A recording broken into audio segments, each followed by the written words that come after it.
So we're in Revelation chapter 17. That's way towards the back of the Bible. If you're not a familiar Bible flipper, then turn right to the back of the Bible. You'll find the book of Revelation. And we want to find the 17th chapter. Go on, Peter. 1, 2, 4, 5. 1, 2, 4, 5. Yeah.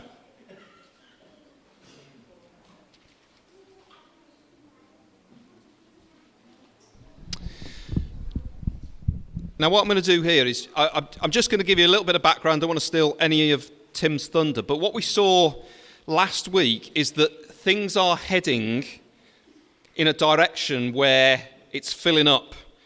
For any of you who've ever had a leak in your loft or in your house, you know that there's a time limit on it.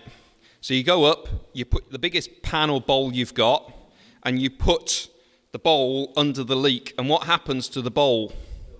It fills up.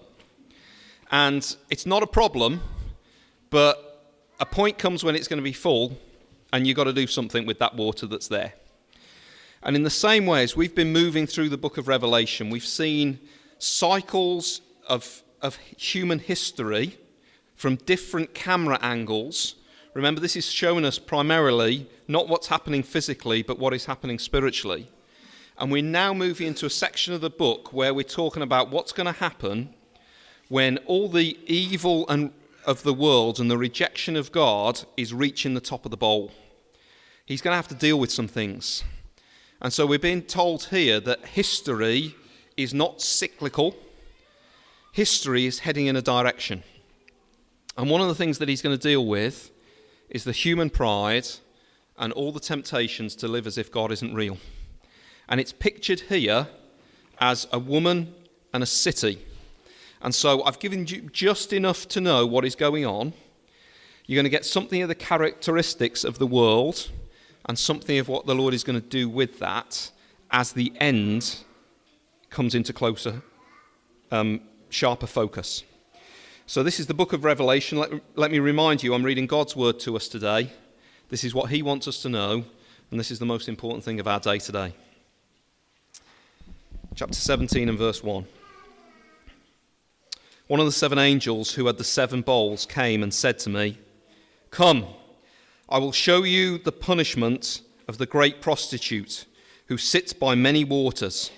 With her the kings of the earth committed adultery, and the inhabitants of the earth were intoxicated with the wine of her adulteries."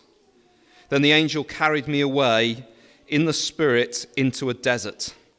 There was a woman sitting on a scarlet beast that was covered with blasphemous names and had 7 heads and 10 horns. The woman was dressed in purple and scarlet and was glittering with gold, precious stones and pearls. She had a golden cup in her hand, filled with the abominable things and the filth of her adulteries. The name written on her forehead was a mystery: Babylon the Great, the mother of prostitutes and the abominations of the earth. I saw that the woman was drunk with the blood of God's holy people, the blood of those who bore testimony to Jesus. And when I saw her, I was greatly astonished. Then the angel said to me, "Why are you astonished? I will explain to you the mystery of the woman and of the beast she rides, which has the 7 heads and the 10 horns. The beast which you saw once was, now is not, and yet will come up out of the abyss and go to its destruction. The inhabitants of the earth, whose names have not been written in the book of life from the creation of the world, will be astonished when they see the beast, because it once was, now is not, and yet will come." This calls for a mind with wisdom. The 7 heads are the 7 hills on which the woman sits. They are also 7 kings. 5 have fallen, 1 is. The other one has not yet come, but when he does come, he must remain for only a little while. The beast who once was and now is not, is an 8th king. He belongs to the 7 and is going to his destruction. The 10 horns you saw are the 10 kings who have not yet received a kingdom, but who for 1 hour will receive authority as kings along with the beast. They have one purpose and will give their power and authority to the beast. They will wage war against the Lamb, but the Lamb will triumph over them because he is the Lord of lords and the King of kings. And with him will be his called, chosen, and faithful followers. Then the angel said to me, the waters you saw, where the prostitute sits, are the peoples, multitudes, nations, and languages. The beast and the 10 horns you saw will hate the prostitute. They will bring her to ruin, and leave her naked. They will eat her flesh and burn her with fire. For God has put it into the hearts to accomplish his purpose by agreeing to hand over to the beast their royal authority until God's words are fulfilled. The woman you saw is the great city that rules over the kings of the earth. And may the Lord add much blessing to the reading of his word. It's terrifying stuff, isn't it?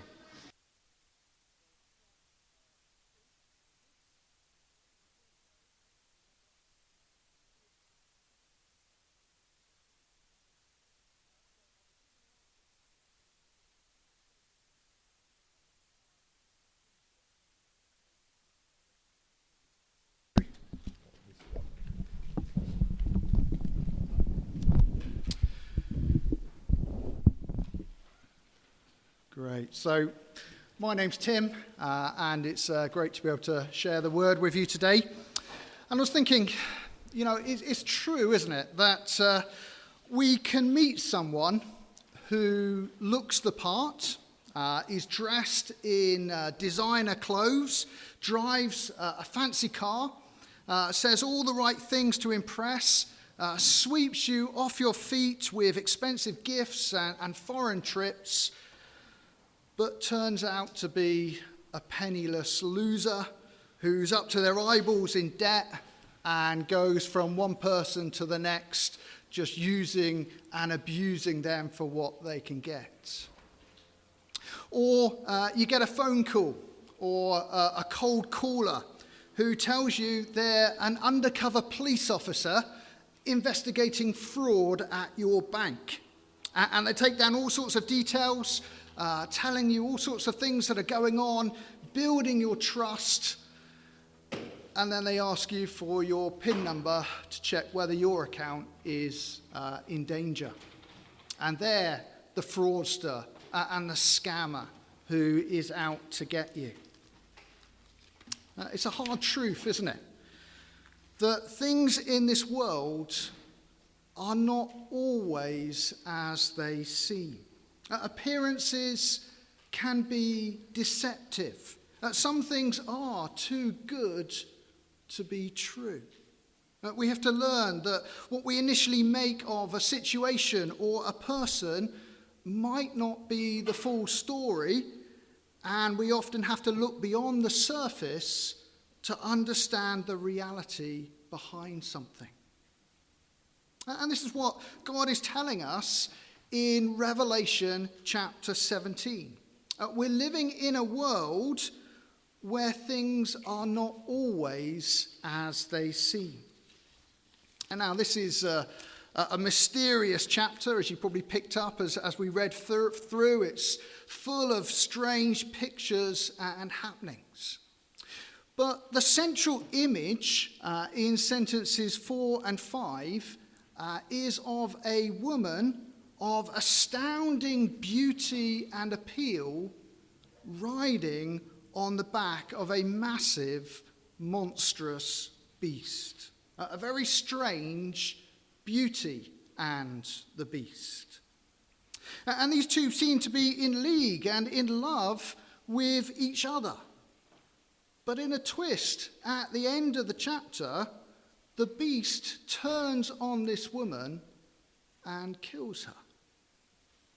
And this woman of astonishing beauty and appeal is said to be a prostitute, a picture of someone promising pleasure and you getting everything you want and could dream of. And she's doing this literally on the back of this beast. This beast who has appeared before in the book of Revelation in chapter 13 and pictures world powers, the nations and empires across the globe in every generation and geographical location, all of which seem so permanent and powerful, offering security and prosperity. And yet things are not as they seem. And actually in this chapter, God is showing us the way things really are. I was imagining this as kind of the plot of a film, the kind of film that has been made hundreds of times before, where this woman of astounding beauty and appeal turns out to be a seductive, destructive liar. And she's operating in a world where there are these permanent powers offering security and prosperity, perhaps gangs in this instance. But they turn out to be short-lived, defeated pawns in someone else's great master plan. And in this film, it all, as it comes to a climax, implodes as the monstrous power turns on the beautiful woman and kills her. And so perhaps you can imagine the trailer with a deep voiceover going, in a world where things are not as they seem, God is going to show us the way things really are. And that's what's happening here in Revelation chapter 17. And there are three things that are not as they seem, but that God is going to show us the way that they really are. The first of those is the prostitute and her promised pleasure that turns out to be seductive, destructive lies. And then secondly, in sentences 7 to 14, is this beast, picturing these permanent powers that turn out to be short-lived, defeated pawns. And then thirdly, in sentences 15 to 18, there are these perfect partners, the beauty and the beast, partners in crime, that turn out to be jealous, murderous enemies. So let's begin by looking at Revelation 17, and we're on page 1245 if you have one of the blue church Bibles. And we'll start by focusing on the prostitute and her promised pleasures that turn out to be seductive, destructive lies. This chapter starts with a link to the previous chapter, as Steve was saying as he read the chapter for us. There's one of these seven angels from the last chapter that had the seven bowls full of God's judgment that were poured out on this world. And he's inviting John to see the punishment of this great prostitute. This has been described briefly in sentences 17 to 21 of the previous chapter, where we saw the great city of Babylon being destroyed, which you can see from sentence 5 of this chapter is another way of describing and picturing this prostitute. So we're getting more details here. We're zooming in.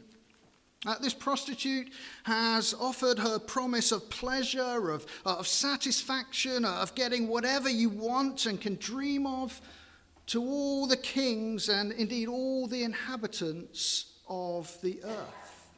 Everyone is intoxicated with the wine of her adulteries.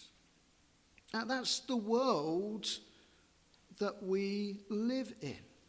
The promise of pleasure, Not necessarily sexual, although that's a big part of what is on offer, but all kinds of ways that we are promised we can be happy and satisfied and delight and thrill our senses, whether that is through kind of adventure and new experiences, work and learning, family and love, friends and other social activities, sports, shopping, holidays.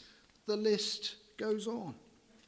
Anything and everything that leaves God and knowing him and enjoying him and delighting in him, finding our satisfaction in him, out of the picture. The image is of this being spiritual adultery, the giving of ourselves to another, the finding of pleasure and purpose and meaning in other ways and places than our lover and faithful heavenly husband, God. And one of the things this chapter is emphasizing is how astonishingly beautiful and appealing this prostitute promising pleasure is. In sentences 3 and 4, this angel leads John into the desert where he sees this breathtakingly beautiful woman, and she's dressed in purple and scarlet, the very height of fashion. She's glittering with gold and jewels, and she has a gold cup, inviting you to drink with her, to chat with her, to flirt and play with her. Now, we never think that we're the ones who will fall for a loser who's got all the flashy gear and smooth talk, but is just out to use and abuse whoever they can. Nor do we think that we're the one who will be taken in by the scammer and the fraudster who gains our trust just to steal from us. But in reality, any of us could. There is a longing within each one of us for pleasure and to be loved and to trust and to know others. And that's because ultimately we were made to find pleasure and love and satisfaction and joy in God, to live in a relationship of trust and knowing and being known with him. But the world around us calls to us like a prostitute, promising pleasure in other places, in other pursuits, in other possessions, in other people. And we're so easily enticed away as desire and longing for pleasure and getting what we want, how we want, when we want, it is aroused and stirred within us. These things are so appealing and alluring. Paul in 1 Corinthians 10 and verse 12 warns us in the context of talking about temptation. If you think you are standing firm, be careful that you do not fall. This prostitute promising pleasure is a real and constant danger to us, because all is not as it seems. Behind her astonishing beauty and appeal is her seductive, destructive lies. You begin to see that with her golden cup in sentence 4, which doesn't contain the finest wine that's going to bring pleasure and delight, but is filled with abominable things and the filth of her adulteries. Abominable things are the lies that pleasure can be found outside of God and outside of the safe boundaries that he has told us to live within. We may begin enjoying legitimate pleasures in this world and things that are there to point us to our greatest pleasure that is to be found in God. But the appeal and the allure of the prostitute is to either get us to enjoy those things to excess, so that we're not just kind of watching Netflix, but we're binge watching. We're not just playing football or having one drink or telling a little lie, but we believe pleasure is found in playing football, in drinking or lying to excess as a way of life. Or, of course, this prostitute entices us into outright sinful pleasures outside the safe boundaries of the way God has told us to live. The lie of the prostitute in our ear is just one more. Or she entices us with, go on, give it a go, take a sip. But before long, we're drinking deeply of all the pleasure, all the filth that she has to offer, thinking pleasure can be found in things of this world without God. And in that, her true colours, her identity is seen. Now, we don't see this, but God is showing us how things really are. Sentence 5 tells us the name written on her forehead was a mystery. Babylon the Great, the mother of prostitutes and of the abomination of the earth. Babylon in the Bible is a city that came to symbolize a whole way of life and being where God is totally absent. Outwardly, like this prostitute, it was an astonishingly beautiful and appealing city, famous for those hanging gardens that were one of the 7 wonders of the ancient world. But underneath, it was corrupt and stood for a whole society and world that lived without God and outside of the safe boundaries within which God has told us to live. All the while promising pleasure, happiness, and the enjoyment and thrill of all our senses. Babylon had many hundreds of years before conquered Israel and taken them into captivity. Behind her outward beauty and appeal was a bloodthirsty, cruel intent to kill and destroy God's people. In those days, that was done by ruthless military conquest. Here, the prostitute, who is Babylon, is doing that through her seductive, destructive lies. She's just not being honest with you about where true pleasure can be found, or where pleasure sought in the wrong places and ways is going to lead. In sentence 6, John notices that this woman was drunk with the blood of God's people and the blood of those who bore testimony to Jesus. Now, this very much, again, is an unseen reality that God is wanting us to notice. That things in this world are not as they seem. If you pursue an always elusive promise of pleasure and happiness and satisfaction, the thrill of our senses outside of God himself and beyond the safe boundaries he's told us to live within, then you are doing so in a world and in a way that is very dangerous. You are being allured by a prostitute who outwardly looks beautiful and appealing, but underneath is seductive, destructive lies, delighting in nothing more than the destruction and death of Christians. And what is more, this prostitute is not alone. The image of her riding on the back of these permanent-looking world powers, the beast, is, as I say, the central image of this chapter.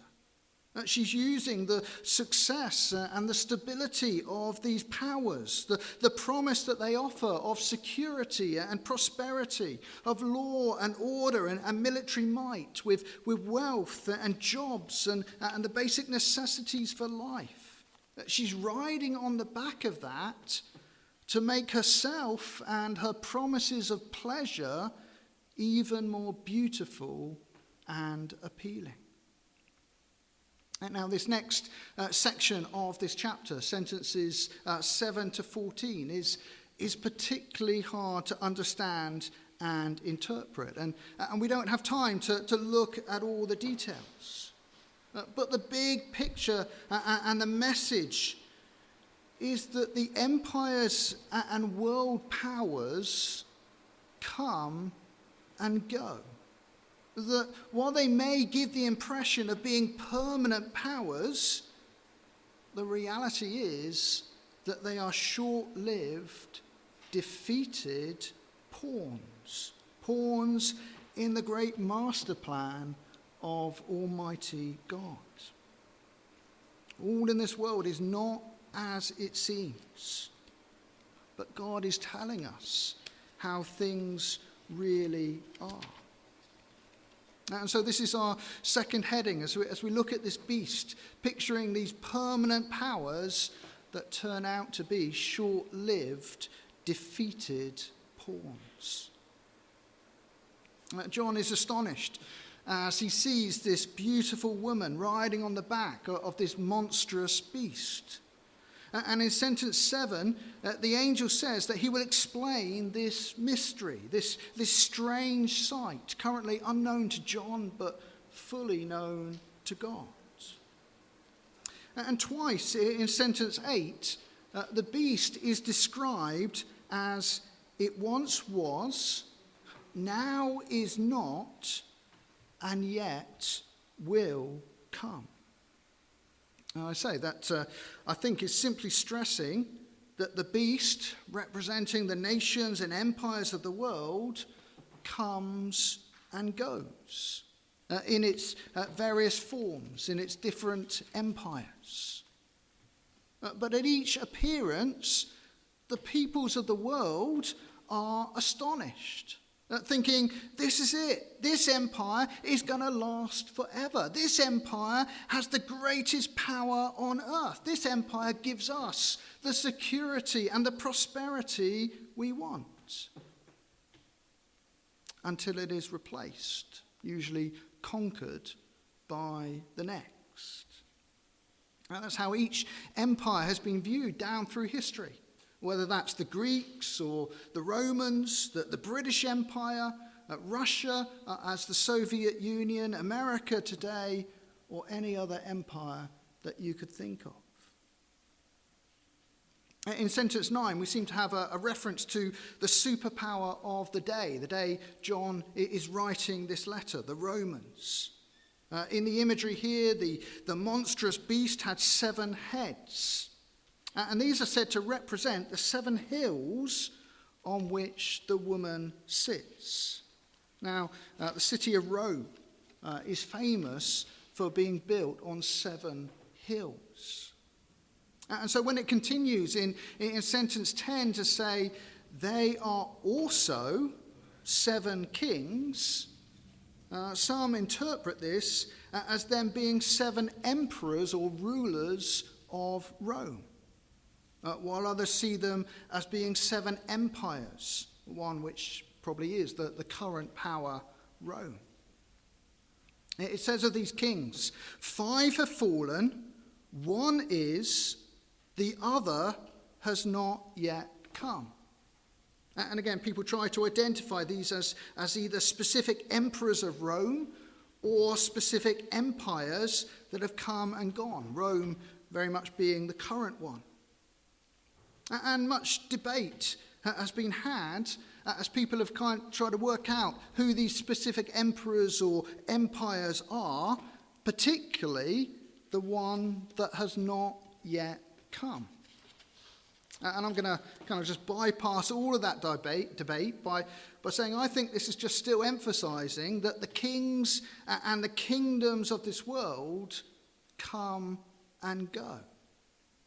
Because, again, the emphasis of this one king who has not yet come is he must remain for only a little while. And then again in verse 8, an eighth king appears. He belongs to the seven and is going to his destruction. And we've seen before, 7 is a significant number in Revelation, symbolizing completeness and fullness. But this succession of what was 7 kings, the complete number, isn't complete because there's an 8th. Because the kings and the kingdoms of this world just continue to come and go. They seem to be permanent powers, but it turns out they are short-lived, and as we'll see, defeated pawns. Because sentence 14 tells us they will wage war against the Lamb, but the Lamb will triumph over them because he is Lord of lords and King of kings. And with him will be his called, chosen, and faithful followers. With very few exceptions in world history, empires and emperors have waged war on the Lamb, on Jesus. And not necessarily a physical war, but a rejection of him as the ultimate Lord and King above and over all others. And with that, a pursuing of their own agenda and their own will, not his. And that's the tendency and the heart, actually, of all of us, isn't it? But it's futile and foolish, because the Lamb is the Lord of lords and King of kings. And so living for the security and prosperity that the beast offers without Jesus and outside of the boundaries he has given us to live within is going to be disastrous. And yet the kings and the inhabitants of this world, all of us naturally, do this. We're living out the lie that we can have security and prosperity without God. And riding on the back of that is the prostitute lying that we can have pleasure, satisfaction, and happiness outside of God, outside of him and the safe boundaries he has spelt out for us to live within. But this is exactly what the Lamb has come to rescue us from. He has been killed as a sacrifice to pay for our wrong and to restore us into a right relationship with God. A relationship where we can know fullness of life, true security and peace and prosperity eternally, and true pleasure, happiness and satisfaction in and through Jesus. But there's one vital, final thing that God wants us to see, where this whole chapter is really heading. And that is that these perfect partners, these partners in crime, the beauty and the beast, these two turn out to be jealous, murderous enemies. Sentence 16 tells us the beast and the 10 horns you saw will hate the prostitute. They will bring her to ruin and leave her naked.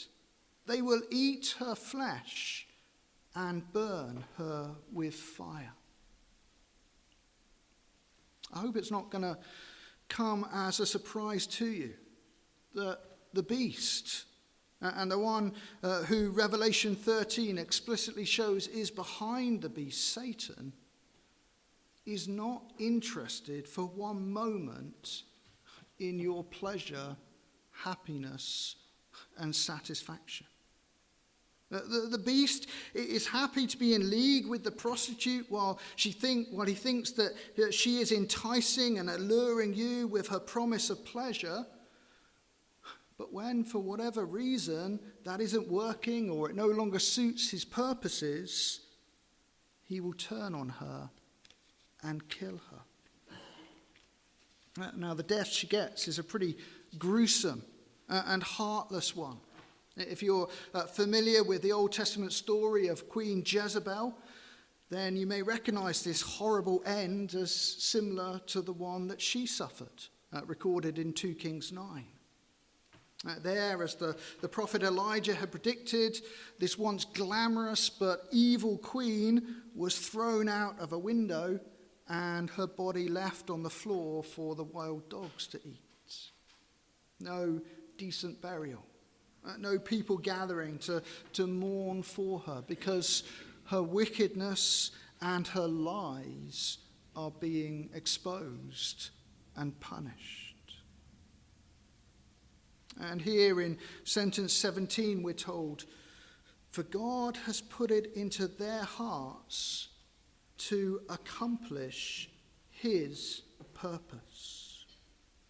The beast all along, while acting out of his own evil intent, here is actually carrying out the punishment that God intends for this prostitute.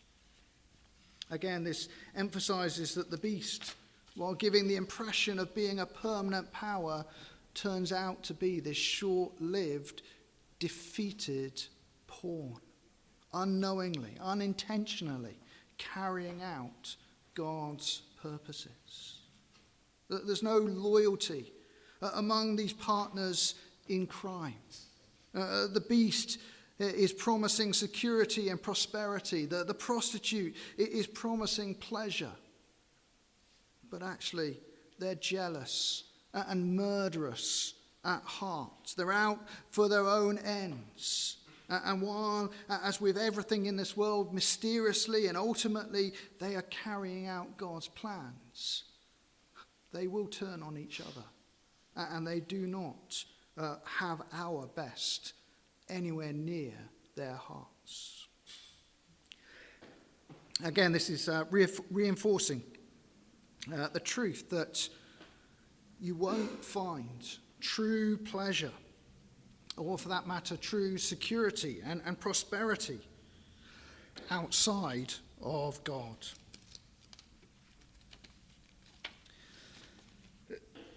He's exposing us worthless. Thank you.